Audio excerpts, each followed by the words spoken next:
আসসালামু আলাইকুম ওয়া রাহমাতুল্লাহ। আজকে আবার একটি মশলা নিয়ে এসেছি। মশলাটি হলো যে আকিকা কত দিনে দিতে হবে, সপ্তম দিনে না 14 দিনে না 21 দিনে, সেই সম্পর্কে চারজন জনপ্রিয় আলেমের মতামত শুনুন। আকিকা 7 দিনে দিতে হয়, তবে কখন থেকে দিন গণনা হয়? সূর্য ডুবলেই পরের দিন। আজ কি বার? বৃহস্পতিবার। বৃহস্পতিবার চালু হয়েছে কখন থেকে? মাগরিব, সূর্য ডুবার সাথে সাথে। ইংরেজি হিসাবে কখন? রাত 12টায় গিয়ে শেষ হবে। রাত 12টার পরে তখন শুক্রবার। আর আরবিতে শুক্রবার কখন চালু হয়েছে? সূর্য ডুবার। মনে রাখতে হবে।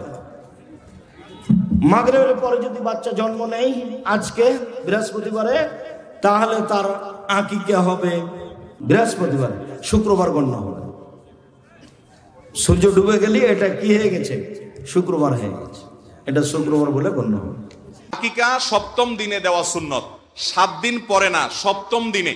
সপ্তম দিন মানে হলো যেই বারে সন্তান জন্মগ্রহণ করবে, শিশুর জন্ম হবে, ওই বারটা হবে প্রথম।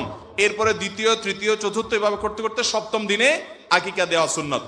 এটা হিসেব করার একটা সহজ বুদ্ধি হলো, ধরুন সন্তান রবিবারে জন্ম নিয়েছে, হিজরি বর্ষের রাত আগে আসে, শনিবার দিবাগত রাত আসে, এটা রবিবার ধরা হবে, বা রবিবার দিনে জন্মগ্রহণ করেছে। যেই বারে জন্মগ্রহণ করবে পরবর্তী সপ্তাহের আগের বারটা হবে আকিকার দিন।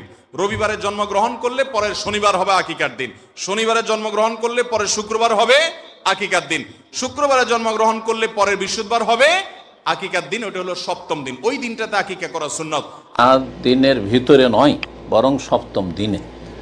রাসূলুল্লাহ হাসান হোসেনের আকিকা করেছেন ইয়াউমা সাবেহি, সপ্তম দিনে। এই 7 দিনের ভিতরে কথাটিও আর একটা ভুল। সপ্তম দিনে আকিকা দেবেন, এটি হচ্ছে সুন্নাহ। যদি সুন্নত কারো ছুটে গিয়ে থাকে তাহলে তো সুন্নত হাতছাড়া হয়ে গেছে। 14-21 যে হাদিস রয়েছে সেই হাদিসগুলিও যায়ীফ।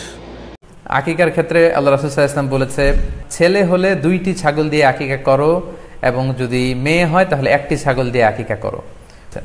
যেমন আকিকার ক্ষেত্রে সুন্নাহ হচ্ছে বাচ্চা যেদিন জন্মগ্রহণ করবে তার সপ্তম দিন শেষে 7 দিন পরে আপনি আকিকা করবেন। আল্লাহ রাসূল সাল্লাল্লাহু আলাইহি ওয়াসাল্লাম বলেছেন, কুল্লু গুলামিন মুরতাহানুন বিআকিকাতিহি তুযবাহু আনহু ইয়াউমা সাবিহি। প্রত্যেক সন্তানের আকিকা দিতে হয় তার সপ্তম দিনে।